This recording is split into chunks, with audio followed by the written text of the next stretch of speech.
Welcome to the Infinite Podcast. My name is Carlos Andres Ruiz, and today I am not with my wife, but we do have a special guest. This guest is, first of all, he's a friend, but there's so many layers because he's played for me. We've done projects together. I'm close to his family, and it is such an honor to have this person with us. And for me, he's more than a guest. I think when Infinite Ballers started, he was actually the first player that had a training session with Infinite Ballers. And I'm so excited to dive into some conversations. He's one of the funniest kids I've had. Today I'm actually the guest because he's so good at hosting the space. When we would do virtual sessions, he would be the one that actually brings the energy and gets everybody going, everybody laughing from, I don't know, he was like 13 running the show. But now he is 17 years old and he's here with us on set. And today with us is Luke Chwalek. Thank you for having me. I appreciate it. And when you were saying that, I realized like how much we've actually been through. From like 2020 quarantine, like I was the first person that we had individual training with, and then we had the what's it called, like the online learning community sessions, and then I ended up playing for you. Yep. And, well, you played for me before that. Yeah. So before COVID, we've been together since so long. But what's interesting is that although we became really close, the way that I met your family was because I coached your brother. Yeah, okay, that is true. And my first ever team with the youth club that I was working with, your brother was in it, Landon. And so I worked with him, and so I was friends with Landon and then with your dad. And then I knew of you. I had seen you on the field, and you always stood out with your skill. And then eventually I was in a pretty good level youth team, and you decided to come play with us. But before we get into the dynamic of the conversation, I know who Luke is. Your family knows who Luke is. A lot of the people that we work with knows who Luke is, but maybe people who are listening for the first time or follow our podcast but have never heard of Luke Chwalek. Maybe we got into like, who is Luke Chwalek? Where was Luke born? Luke was born in Concord, Massachusetts. This question is tough because like who Luke Chwalek is, like there's so many things that come to mind that it's hard for me to like actually make a description of myself because like I know who I am, but in order to articulate it is a whole different story. When I work with last fall, I was doing a mental performance coaching for a college in their preseason, and we were talking about how what is it that you think yourself as when you wake up in the morning? And so maybe that's when you woke up today, who do you think you were? Like, are you a soccer player? Are you a 17-year-old? Are you, like, when you wake up in the morning, who are you? Well, the first thing that I think about, when I wake up, especially in the off season, is when should I train today? So I think this morning, I was thinking of myself more as a soccer player because I woke up around 9 a.m. And then I ended up training at 10 a.m. Okay. So like immediately from there, it's preparing like how can I have a good session and a good individual training.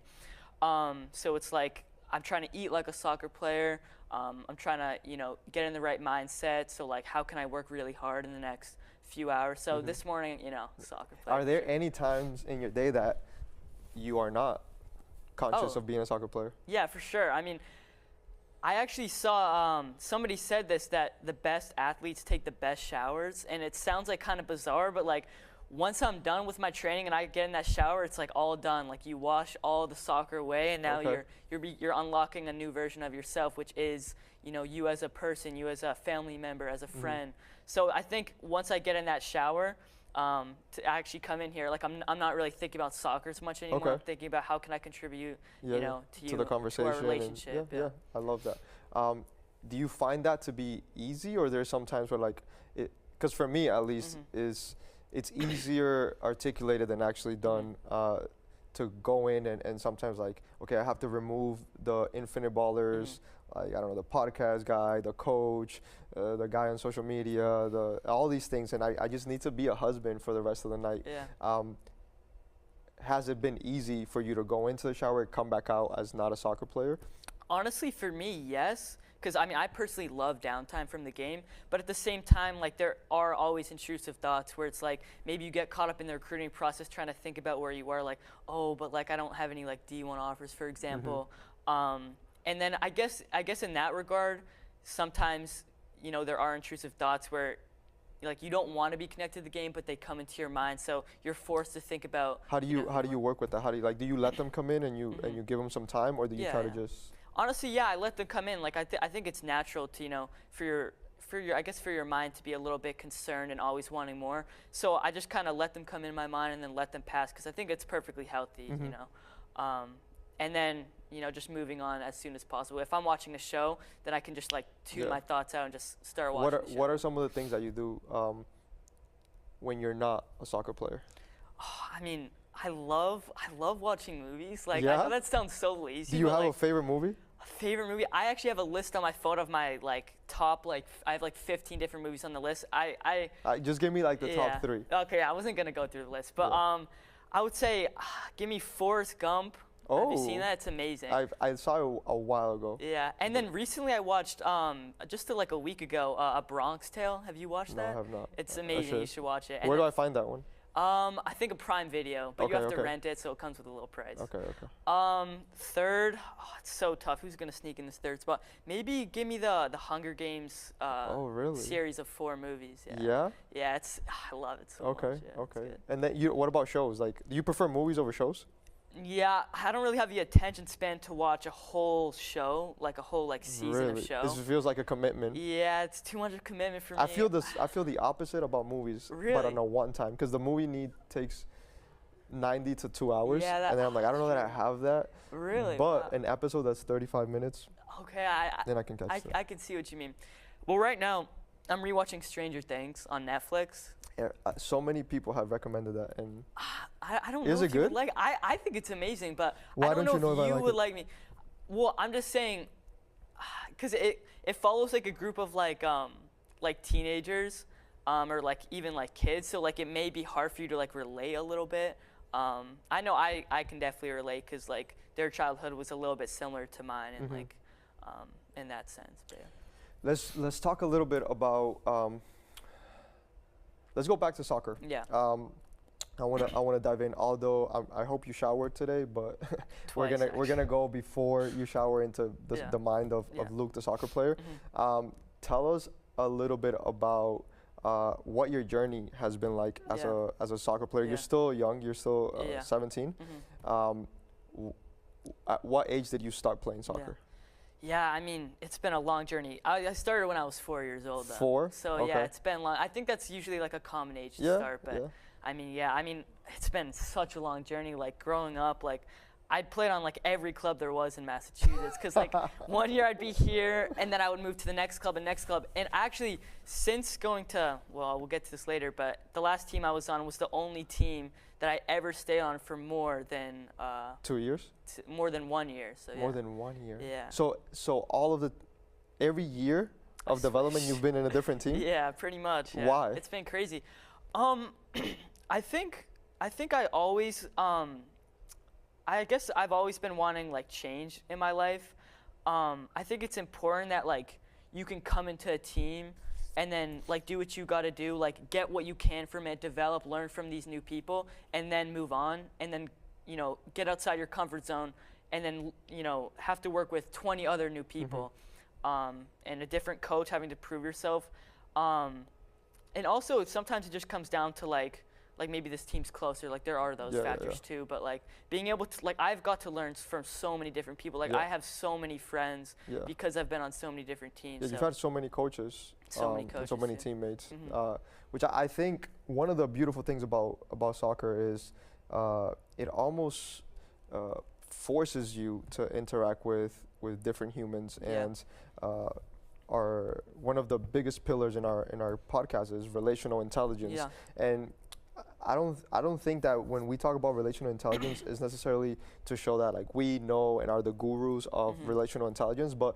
we try to propose moments in life in which we are challenged in how to deal with these things. But soccer in itself, being in a locker room, being with different teammates, coaches, moments in which your teammate is mad or your coach is mad or you're mad at him, that presses you into a degree into you have to consider other people in a way that you wouldn't have to otherwise for a common goal, which at the end of the day is like, can we have the best season possible?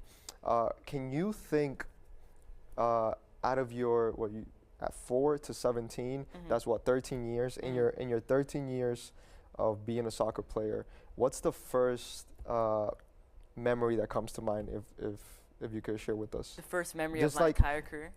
Maybe not the first memory. Maybe let's go with what is the most joyful memory that comes to you when you think of your 13 years as a soccer player? Yeah. Wow, that's tough. The first one that comes. It doesn't matter. All the other ones are going to be okay. Just the one that comes to mind. Okay. The first thing that came to mind is actually pretty recent. I can't tell you exactly what day it was, but it's kind of irrelevant.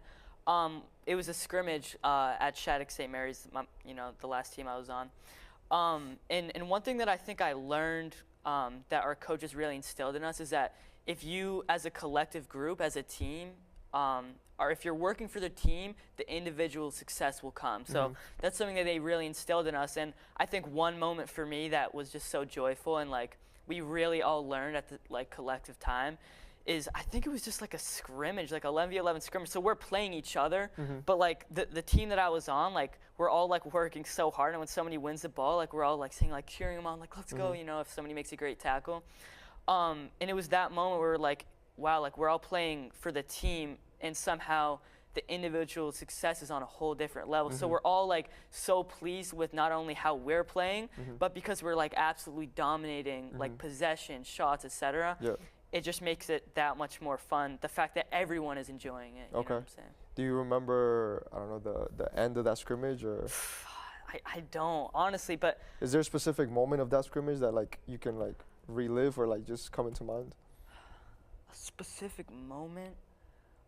Oh, I'm not gonna lie, no. Because the thing for me that was just so important was like the fact that we're all playing together that like I can't tell you like a specific moment, which, kind of. What would you say that team's style of play is like?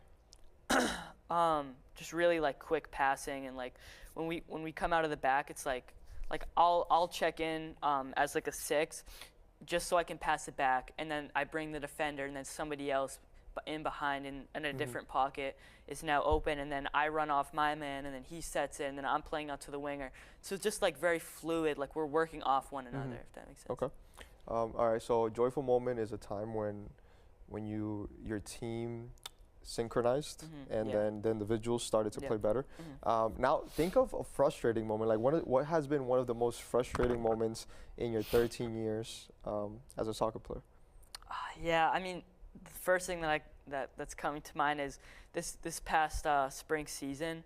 I probably played the least, I think, in my entire career. And I think the most frustrating thing about it is. Hold on. Were you expecting that, or were you going into it with a different expectation? No, honestly, no. That's the thing. I wasn't expecting it, number one. Number two, I thought I was playing the best football that I personally have played, in my life. And number three, you have to find a balance of like, oh, like I'm not starting, but I still want the team to win. And they are winning without me. So it's like finding a balance to like, I can't really be happy with like myself and like how many minutes I'm getting, but I'm incredibly happy for the team because we just got 3 points. Yeah. So it was just frustrating trying to figure out finding the balance in between the team success, my success, whether I deserved or not deserved to be starting. So kind of the uncertainty of like what to do and why this is happening, but also just because I love playing, like to be able to express myself into games and to bring energy into the team, like I love doing that. And when I was limited in that, it was just very frustrating. At what point in the season did you feel the most frustrated? Because I feel like you talk about how there was expectation walking in, and maybe at the beginning you're like, okay, no, maybe it's just the beginning. Yeah. But at what point where you're like, damn, like, yeah, what's going on? So I think it was maybe the fourth game of the season. We were playing a team called SC Wave. They're from Wisconsin. Okay. And I ended up starting that game. And I had, like, probably one of the best games I had, like, all year, maybe even from years past, too. And I was playing the 6, actually. And I was just playing, like, two-touch the whole game, like, playing around the other team, like, getting it and then passing it. Take the ball, pass the ball, Pep Guardiola. Like, seriously, it was good. I remember thinking, like, wow, like, I really proved myself. Like, I really think, like, from now on, I'm going to maybe even start every game, or at least start half the game, 75%. And I remember the next game I wasn't starting. And if I remember correctly, maybe this was the next game or the game after, there was a college coach, Campbell coach, their school in North Carolina. And I really wanted to go there, and I wasn't starting. So I felt like so disappointed because I felt like I really want to start, and I feel like I've been performing well enough to the point where I prove that I can start, but also because I want to, strengthen my connection with this college coach where I want to go. So, it was tough, and I ended up only getting maybe 15, 20 minutes. Okay. So that was like the fourth game you were talking about? Something like that. It's a little blurry, but maybe fifth, sixth. How many games do you play in the season? In the spring season? Or this past, this past. Yeah, I believe. I mean, it's something in the ballpark of 14, 15 games. Okay. All right. So let's stay in that story. So you have game 4 or 5 where you have a coach that you want to be on the field to perform for, and then that's when you start to see like, hey, like I thought I earned my spot. Walk us through what was the next few weeks like emotionally at training. Did it ever feel like, oh, it's gonna go back up as into like I'm gonna get more time, or did it just stay the same, or did it get worse? I think the reason I asked that is because so many times with social media, I don't think that there's people who post of what's really going on, and you'll post the goals, you'll post the good plays, you'll post the wins, but that's such a false sense of what the journey of a soccer player or just any athlete really is. So it's so good for us to get insight, and even if we don't have answers, it's just so good to walk into a reality of a 17-year-old and walk us through a difficult moment. So let's go back to that game ends and you're frustrated because you only played about 15. How did the rest of that season turn out? So honestly, it was rough. It was rough. Like, I won't lie. Like, it was a very low point for me, on the field. But basically, from then on, it felt like no matter what I did, I wasn't going to start. So then at that point, if you're in that mentality, it's really easy to, let your training go, let your quality go down in training, where it's like, I'm about to 1v1 defend this guy, but, if I beat him, if I put in a great tackle, I'm not going to start. If I let him go by me, I'm not going to start. That's, a really bad mentality to have, but that's what I was thinking. So it's like, it's really easy to let your level go down, and at that point, it's dangerous because you're harming your development a little bit. But if you're not giving everything, so it just felt tough because when I played great in training, because there were times where if we had a scrimmage, my coach would tell me you were the best player on the field today, and then it's like, well, I'm not starting this weekend. So it's like, so you would hear that in this past season, and then still not start. Did you know why you were not starting? Did you ever ask, or why do you think? Yeah, maybe? I did get some feedback. I believe the coach's reasoning, which first of all, I want to just say, if a coach doesn't believe that I can't make a better impact than other players, then I think he has every right to not play me, because at the end of the day, he is trying to win. And if he doesn't think I will have the best chances of helping the team win, then he's entitled to not put me in the starting lineup. It's a game of opinions. That's fine. But the feedback that I got was I don't cover enough ground, perhaps from the box to box. I don't think he thought that I was I just was maybe missing a little bit of an X factor. I'm everywhere, whereas that's not exactly my game. My game is picking my moments. You know what I'm saying? So. Did he mean that defensively or attacking or both? I think defensively. I think so. Okay. Yeah. And then what do you feel like there was anything that you could do to improve that, or did you feel like, shit, this is something that I can't really fix? Honestly, yes, because, well, first of all, I just wouldn't feel right for me to say no, I couldn't have improved it, because I think there is always space to do more. If Yeah. that makes sense. There's always room for improvement. Like I know that's cliche, but it really is Yeah. true. So I think if my fitness was a little bit better, if I had worked harder in training, you're preparing your body better for the games. So I think if I just ran a little bit harder, if I never took a rep off in training, I think I'd be better prepared and be able to run more. Essentially, is what I'm trying to get at. So I think maybe in like that sense, like my how do you say, like fitness was maybe lacking a little bit. Okay. Like just a tiny bit. Yeah, like yeah. I wanted, like it was good, but if it was great, I think Yeah. maybe I could have would've helped. fulfilled his expectation. It's funny that you mentioned the room for. I heard the other day, which was a really good quote. He said that the biggest room in the world is room for improvement, Yeah. and that you don't go there, you grow there. Yeah. And being able to have this conversation and not just be bitter at the coach, but understand what are these gaps, because I'm under the impression that you might run into similar situations in which Yeah. these are gaps that I still need to close. It might not be the fitness one, but it might be something else. But it's really powerful to be able to not be resentful at the coach and understand that at the end of the day, he's trying to make the best decision for the team. That's very mature on your end, which I think is something that will translate not just in the sport, but the reality is that life is not fair. It's You know, not. it doesn't owe you anything. One thing that I learned about the sport, and I'm very hesitant to sometimes share with players, is that one of the most dangerous things we can do is to fall in love with soccer. And with some of the people that I can fully dive into this conversation, I tell them is like, would you ever go into a romantic relationship with someone who you know can't love you back? And the immediate answer is no. Of course. And so anytime that you go into a relationship with something that can't love you back, it becomes an abusive relationship, because you're pouring out so much love and there's no love coming back. Exactly. And it's not because it doesn't want to, but the sport doesn't have the capacity. The sport is not a human being. And so unintentionally we run into, as athletes, and speaking from my own journey, you run into a world in which you have created a relationship with an entity that will never love you back.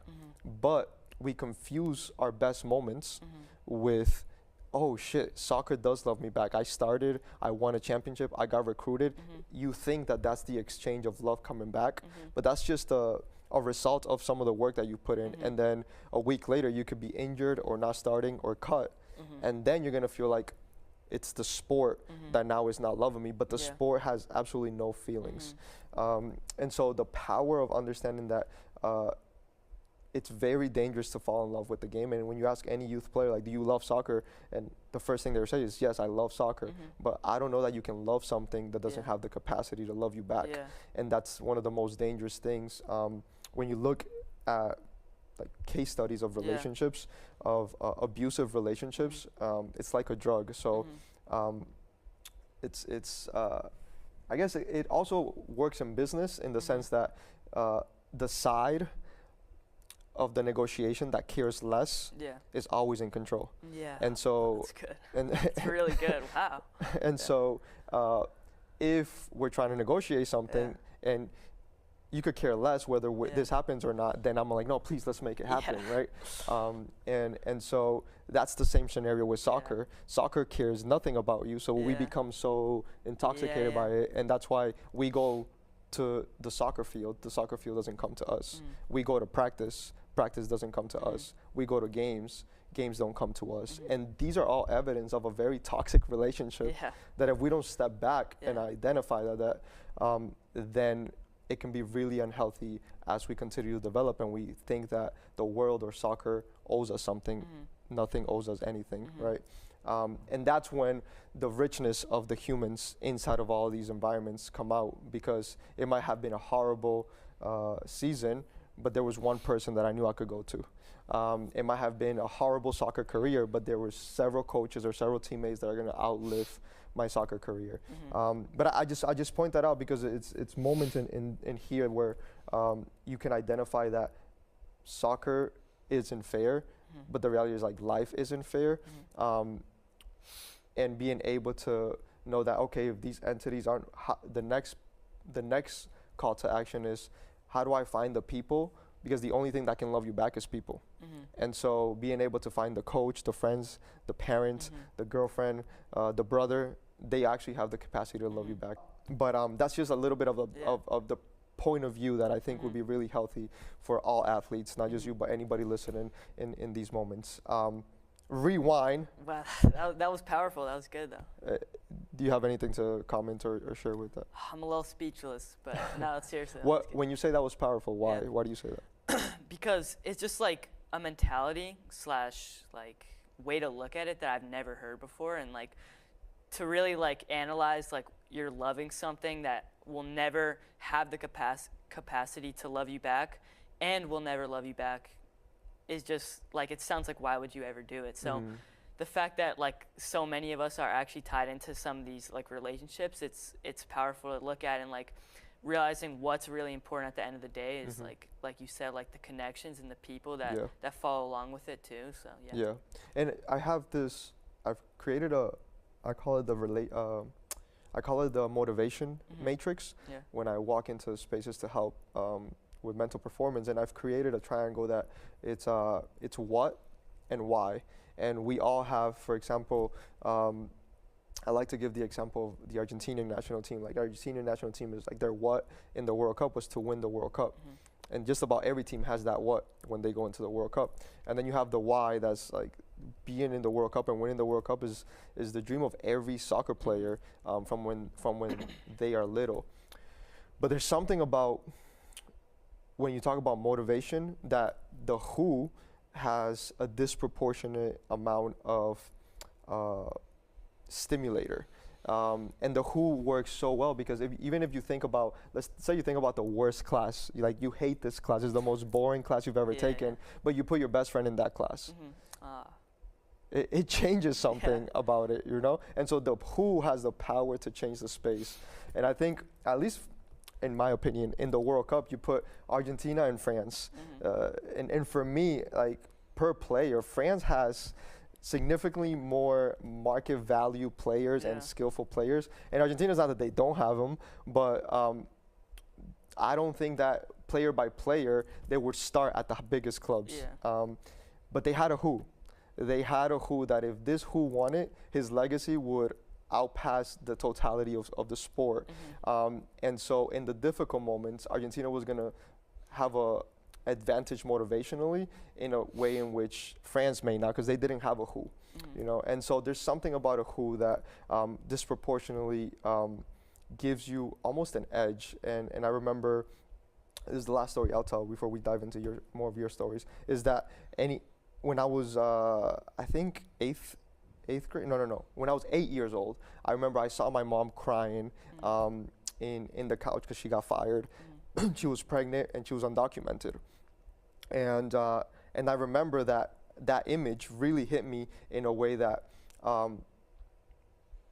I didn't understand what was going on enough then, but as I got older, anything that happened to me that was a challenge, I would think back and I'm like, my mom was crying, pregnant, without a job, and never did I miss a meal or did I miss having a home or a place to sleep. And so there's nothing that can happen to me throughout my career that isn't harder than what my mom went through. And if anything, I'm gonna do it for my mom. So a bad game, fuck it. My mom went through worse. I'm losing confidence. It's okay. I'll play without confidence. And so there's something about having mom as a who that triggers a different mentality. And I think it's something that I've been able to use not just in sports, but in everything that I do.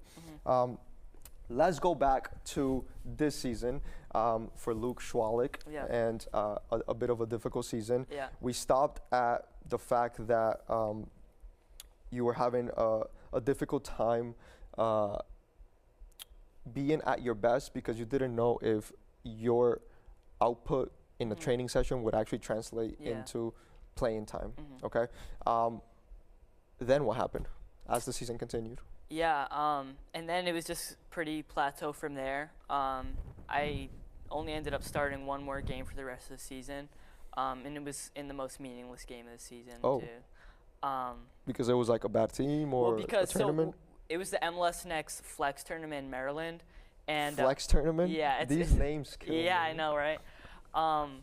But yeah, so basically if you win your group, you automatically you get a ticket to the MLS Next playoffs, which are the top 32 teams in You the just gotta country. win your group. You have to win your group, and there's 3 teams in your group and 3 other teams in your group, and you play them each one time. Okay. So whoever gets on to- top, yeah. So we ended up losing the first game. We got smacked. Yeah. By who? 5-0. It was by Orlando City Seminole. They were a really good team. Yeah. They were like top 10 in the country at that time. Okay. How much did you play, or did you not play that game? I played like 20, 15 minutes Okay. maybe. And then the next game we ended up losing to another top 15, top 10 team, but 2-0. And then since we were already eliminated, I ended up starting the third game. Oh, you were already eliminated when you Yeah, started. yeah. How did that make you feel? Well, honestly, like I wasn't really looking at it like, oh, like there's no point. Like I was honestly just excited Yeah, to yeah. play because I hadn't started in a little while, so I was excited to just showcase my ability. And my dad actually made the travel all the way from Minnesota. I think he went to Massachusetts. Then he went to Maryland. So, Damn. Dad, if you're watching this, thank you for making that drive. It's incredible. He drives everywhere. Yeah. No wonder he hates traffic. Yeah, and so he definitely gets more upset than I do, like when I don't start. I do want to talk about that because Yeah. it was coming to mind. You said when we were off camera that honestly my dad gets more upset. How does he show that? Yeah, no. So By the way, Yeah. the reason that is Yeah. because you are his who, mhm. and so it makes sense that the who Yeah. as the stimulator Oh yeah, for makes sure. it so that it comes out stronger. So Yeah. continue. Yeah, no. My dad kind of like keeps track a little bit. Like he told this to me. He has a spreadsheet or He, something. he keeps track of like the people who like wrong me, Uh-huh. like during my career, like coaches who don't play me. Like not that he like has like an actual sheet, but like Yeah. he I'm has like, a oh mental shit, note. when did I not play him? Yeah. So I just think it's more of a matter of being very protective, and he's an amazing father who has so much belief in me, so much care for me as a person, but so much belief in my ability as a soccer player because he's been able to see my growth. Yeah. So it's very easy for him to think like he's developed so much. He's such a great player. Like he's a phenomenal guy. Like why isn't he, you know, getting that like utmost success? So I think it's normal for him to feel that way. More frustrated. Yeah. We can deal with it, but for me, it's more about just staying positive and like it's okay for him not to see the bright side of things because he just wants the best for me all the time, absolutely. right? But you know, we also see the big pictures, like it's a marathon. You know what I'm saying? Yeah. So just remembering like what it's really about. Like it's not just about like, oh, I'm not starting this game because realistically in 5 years I'm not even gonna remember the games I don't start. I'm not gonna remember any of it.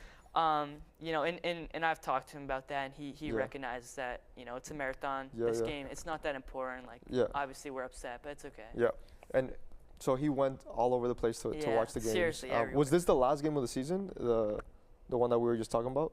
It was the no. Wait, why am I blanking? It was the last game of the tournament. It was the second to last game of the season. Okay. Yeah, because we had one more after the MLS Next Flex tournament in Maryland. I hate that. Yeah, name. I know, right? But yeah, it was the last game he got to see me play, and I put in a good shift. I think I played 75 minutes. Yeah, I was happy with the way I played. What was the score of that game? We won 3. Oh shoot, what was it? No, it was 4-2. 4-2? 4-2. Okay, and you feel like you played really well? Not super well, but yeah, I think I played well. Like I came off the pitch, and I was like, I'm happy with the way I played. What position did you play? I was playing the 10. The 10. Oh, nice. Yeah. That's a good one. Okay, then you go one more game. Yeah, then we have one more game where surprisingly, we didn't think we were gonna make playoffs, but this is gonna be hard to explain. But basically, a lot of the teams in our conference qualified to playoffs through the Flex tournament because they won their group in Maryland, right? So that left more opportunities to qualifying through the league because the first, second, third, fourth teams all qualified through the tournament, the tournament, and we're like 6th. Yeah. So if we win our last game of the season, you get in. We get in. We sneak into playoffs. It's crazy. So we're all like really in great spirits, seriously, after the tournament, after previously being disappointed after the first 2 games, because we realized like, wow, like we can still do this. And I didn't end up starting that game again, so I just felt very upset. Did you feel like you were gonna start? Did you not know at this point that you just it's Honestly, just a coin toss? I believe I actually thought I was going to start. Okay. Because I had gotten the least amount of starts on the entire team.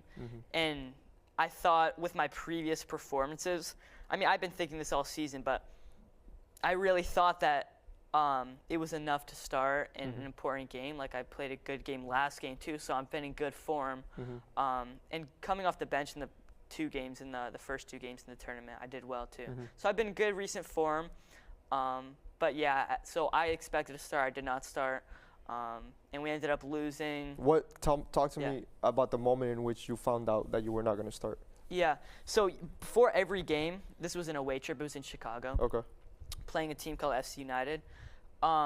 So before every away game, we typically hear the lineup either the night before or the morning of, depending on when the game. If the game is in the morning, which I believe was in the afternoon, so we got the starting lineup the night before. And yeah, it's just like you're hearing the lineup, like he's starting to go through the back line. I wasn't in the 6 or 8 role, and then I'm like, wow. You're like little brother. You're like, oh, maybe the next one, maybe the next one. Yeah, like maybe the next line. So I'm not in the 6 or 8 role. So I'm like, all right, so it's a gamble. Maybe I sneak in at the 10, and I'm not in the 10. So at that point, it's like, you can't pout. You just gotta see how much of an impact you can make when you come on the field, and that's really something that me and my dad and I have learned, is that making the most amount of impact that you can when you're on the field is more important than whether you start or not. So that's good. Yeah. And so how much time did you end up playing that game? Yeah, about 15 minutes, but 50? 15, 20. Okay. But to be honest with you, by that time the game was kind of already out of control. Like we were losing by maybe like 2-3 at that point. Okay. So yeah, it was just and then the season finally comes to an end. Season comes to an end, yeah. All right. And from there, it's pretty crazy. Just spontaneous things happen after that. Okay, Yeah. like what? So right after that game, we come back to Minnesota, Shattuck St. Mary's, and we have final exams. And I haven't studied at all. I have AP exams, final exams, all that stuff. Because I'm taking 3 APs, AP Spanish, AP Psychology, and AP English Language. AP Psychology, that's fun. Yeah, no, I think you know some stuff about that. Yeah, so I had AP exams, final exams. So my first reaction to getting back is like, all right, I need to do at least decent on some of these. I really wanted to do good on Spanish. That was the only one I truly really studied for. And then once we got all those exams wrapped up, I'm home, and then we have to return in 10 days to come back for the MLS Next showcase / playoffs. We didn't qualify for the playoffs, but we still have a showcase in Nashville, Tennessee that we have to prepare for. But actually at that point, I kind of already mentally decided and talked with my parents, like, I don't really think I want to go back to Shattuck. It's my senior year. Like, I really want an opportunity to be with my mom for one last year before I have to go off to 4 years of college, and then for all I know, I may never live, with her again. So, and also being able to play at the highest level is important to me too. So, not just coming back, without any options, but having a rational decision. I can play on this team, I can go to this school, and having it figured out was a part of it. But yeah, then at that point, I started trialing with different teams, Seacoast, IFA, and Bayside, 3 MLS Next teams. And the first thing, I emailed the IFA coach. He calls me on the phone. He's like, hey, what are you doing this weekend? And it's Thursday, and I haven't played in a week. And he's like, do you want to play in some games in a Memorial Day showcase? And I'm like, yes, of course. Obviously, I want to just play. So yeah, I ended up playing 3 games with IFA. I got some good minutes, 40 minutes in every game. We ended up winning 2, tying 1. I thought I did good. I called him on the phone about a few days after. This was just a few days ago. I was like, hi, coach. What do you think? I enjoy playing with the team. Team looks good. And he's like, yeah, we think you did good, but honestly, I think you would fit better with the MLS Next 2 team. And that kind of it made me really nervous, because it's I'm coming home. Well, I plan on coming home, but that's one offer already out the window, so I'm a little bit nervous. And then I tried out for Seacoast, I didn't even hear back from them after training. I still haven't heard back from them. How were they when you went to train with them? They were good. They were good. I mean, every MLS Next team that I've played with has great players. Like, there's levels too, of course, but they're all very solid. I thought that was a good team. And then previously, I had tried with Bayside. They said, we need your decision in like 24 hours. And I'm like, there's no way. I can't give you this decision in 24 hours. So they took their offer away. But now I've tried with IFA and Seacoast, and they don't have an offer for me. So I'm like thinking, like, I might have to go back to Shattuck. Like, I don't want to, but I might have no other choice if I want to continue playing at the MLS Next level. But then my mom, I'm so grateful for her, because she's like, Luke, like, maybe just reach out to Bayside. My mom and dad, actually. Just reach out to Bayside one more time. Maybe they can return the offer. Like, it hasn't been too long. Yeah. So I emailed the coach. I got a response within 30 minutes. They're like, oh, yeah? All right, like, if you really want to do this, we need this by today. We need you to register for our team by today. So yeah, and now here I am. I'm going to be playing at Bayside in Providence, Rhode Island next year. MLS Next. They actually qualified for the playoffs. Oh, yeah? So yeah, no, they're a good team. They're a good team. So. Nice. It's been crazy. It has been crazy. And all of that happened in like how long? What time frame? All of that was within, I mean, like, in terms of finding new teams, deciding if I wanted to come back, final exams at Shattuck, was all in the span of like 2 weeks. Wow. So it's like 14 days of like at Shattuck, not going back to Shattuck. Oh, I might have to go back to Shattuck. Now I'm already signed with a new team. So. That's crazy. But I think I don't know if you identify at the moment, but in the long run, having to perform like not just all these decisions, but also make sure your school stuff is going, the level of emotional intelligence that you need to have, and to be able to continue to deliver, regardless of how you feel, I think is a mechanism that you are exercising, whether you identify it or not. There's still growth inside of that. Before we finish, I would love for you to maybe tell us one or two things that you are really grateful for when you think about Shattuck. The first thing that comes to mind, and especially when I told my teammates, who, I absolutely love, like, they're my brothers, that I wasn't coming back, I realized, like, I was so grateful to have them as my teammates, and more importantly, that I was able to grow with them and learn from them.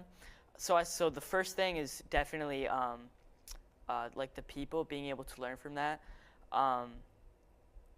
Being so close with people and living in a dorm with people when you don't really have it all figured out. We're all away from home. We're all like 14, 15, like this is our first time away from home. You really just grow as a collective, and like being able to play and live with the same people is like such a great opportunity. And I was able to, like, one mindset that I had coming into Shattuck, and a lot of people didn't agree with this, but I thought I could learn from every single person on the team. That doesn't matter. I don't care if you're the best, if you're the worst. I think you always will have at least one thing that you can teach me. So going in, I'm always asking people questions. For example, there's this one kid, Detmar Bloom. Every time we win a penalty or anytime there's a penalty in a game, he will like shove people off to take it. Like his confidence. No, seriously, like it's incredible. Like I have so much respect for him, and he's going to Colorado College, which is a great school. Oh, nice. Nice. Yeah, he has so much confidence, and I ask people like that, like if I notice certain things, like how do you have so much? How do you find the confidence to take a penalty? You know my record with penalties. It's poor. It's poor. I get on my own. We can edit all this. Yeah. But yeah, so I think it's really inspiring. So the fact that I was able to learn from so many different people who were so generous in giving me advice and stuff like that was definitely a blessing for sure. And then what would you say is, did you have one head coach or multiple head coaches there? One head coach and usually an assistant, but it's kind of a very tight program where all the coaches, whether the under 15s, under 16s coach, or under 19s coach, all of them. Yeah. So, yeah, one head coach. So, and I don't know if this is easy or not, but what would you identify as your head coach's biggest strength or his biggest attribute? I would say his ability to push a certain group past what's expected of them. Going into this year, we're a group with like as a team with so much talent and so much individual ability. Like I have never been a part of a team with so much like technical abilities, athleticism, everything combined. Everyone is so good at certain things. And our coach, Coach Wisda, was really, really good at like making sure that we never let up and like believe in helping us believe in our individual talent. Because I think he recognized early on that we were a great team and that we could achieve great things. So I think he was really good at pushing us in practice and making sure that we are working, as hard as we should be working. So his ability to push us, but also believe in us, I think really helped us throughout the year and get through some tough spots. Yeah. Cool. I like that. And the last question, this one's the last for real. Okay. What is Luke excited about in his upcoming season of life? Yeah, I mean, I think I'm honestly excited about the uncertainty. Usually I would say like I'm very nervous about a new opportunity, but I can say, and this may change, but I can say I don't really know exactly where I'm going to go to school next year. I don't know exactly how much I'm going to play next year. But I'm just very excited to like find out. I'm very curious to figure it out. Like, I'm gonna meet a lot of new people. I'm gonna make some great new friends. I'm gonna foster new relationships. So I guess I'm very excited about the uncertainty of like everything next year, because I haven't lived at home in like 4 years. So it's like it's gonna be a nice, relaxing year, but also I'm gonna be working really hard. I'm gonna be very intentional about what I'm gonna do, and I want to just make the right decision. But yeah, I'm very excited to see what's gonna happen. Yeah, our relationship with uncertainty is probably one of the biggest measurements of how good we are within relational intelligence, emotional intelligence, and character development. I think if we have the capacity to face uncertainty with, and it doesn't mean that you don't have fear, you're not scared, but with boldness and with an adventurous point of view, I think that actually unlocks a capacity inside of you that makes you optimize your human potential, not just as an athlete. So I think that's such a powerful thing to take away, and there will be moments where it feels nasty. Yeah. Sometimes the uncertainty, it's like when you go on a roller coaster. Yeah. The uncertainty of like what's the next turn, or like you're so high up, but when you finish the roller coaster, you're like, let's do it again. Yeah. And so I hope for you that every roller coaster ride, when it comes to an end, you're ready for another adventure full of uncertainty, because that's really what life is. Yeah. All right, one thing that you would like somebody to take away from this conversation? I don't like when you put me on the spot like this. One thing, I would just say trusting the process. This is, again, really cliche, I know that, but really understanding what it means, like remembering that life and whatever the audience's goals are, it's not gonna be affected by what happens next week, most likely.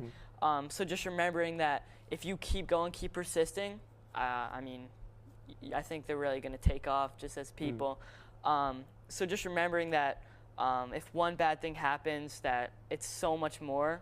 The journey's so much more than that, and that you have more time than you think, and just being able to be okay with being in a situation where you're not okay, if that makes sense. So yeah, just being okay with the bad things that are bound to come, and just keep going anyway. I like that. Luke, it's such an honor to have you, to see you grow from, I think you were 13? Something like that, 12 even. 12 or 13. Yeah. And you have always been such a great example of relational intelligence, emotional intelligence, and character development. But if I had to pick one that you're so good at, is relational intelligence. And I think that is something that will allow you to succeed in any season of your life. I'm excited for what's coming and all the uncertainty that you will continue to embrace. I'm sure this is not the only time that you're going to join us at the podcast. I better be invited again. I love it. We'll see what the data says, the reviews, the comments. But thank you so much for taking your time Yeah, of to course. spend time with us. Thank you for always keeping me in the loop. Yeah, It's an honor. One of the things that for me, a measurement of how good of a coach I am is how often a player calls me or texts me when I'm not coaching them. Yeah. So thank you so much. Yeah, of And I guess we'll see you. We'll see you soon. Wait. Let me just say one thing. I love how Mel's smiling over there. Like, I love that when we can have the conversation, I can look at over her, and if we're talking about something wholesome, she's smiling at the conversation. It's good. It's great. You got it's caught. great. You got Yeah, caught. she got caught. All right. Thank you guys for watching. If you want a full episode full of principles and real life examples of how to fully make the best out of relational intelligence, emotional intelligence, and character development, this was one of those. Luke, thank you so much. It's always a pleasure to hang out with you. Always a pleasure, yeah. All right. See you guys.